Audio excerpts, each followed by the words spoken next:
নিয়ে এসো হাবিব।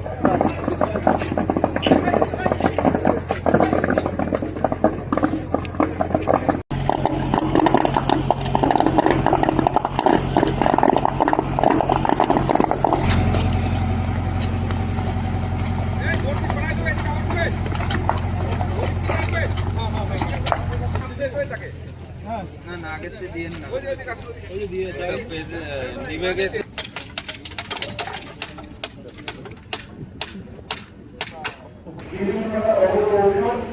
এবং তাদের হচ্ছে সম্পর্ক গঠিত ছিল বাংলাদেশ থেকে মায়ানমার হয়ে থাইল্যান্ড পর্যন্ত। এই হলো এলএসডি গাড়ি আমাদের কিন্তু 3 ঘন্টা পৌঁছে থাকে থানায় বা আইনের আদেশ তারপরে তারা আইন প্রক্রিয়া শুরু হয়, তদন্ত হয়, এর আগে সেটা আছে না আছে।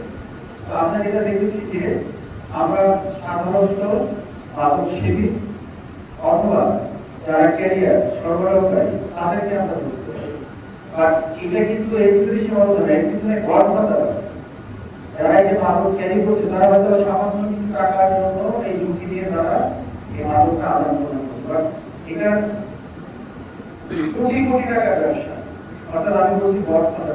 এই গড়বাধার ক্ষেত্রে কিন্তু পৃথিবীর মধ্যে তাদের পাশ পর্যন্ত যাওয়া সম্ভব হয় না। আমরা কখনো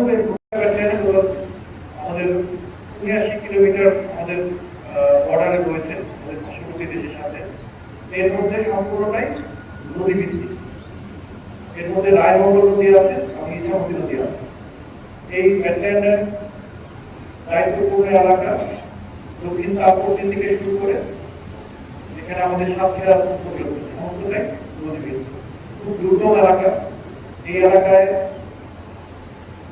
বিভিন্নভাবে বিভিন্ন নিত্য নতুন পদ্ধতি অবলম্বন করে চোরাকারবারীরা এখানে মাদক দ্রব্য পার্শ্ববর্তী দেশ থেকে আমাদের দেশে নিয়ে আসে।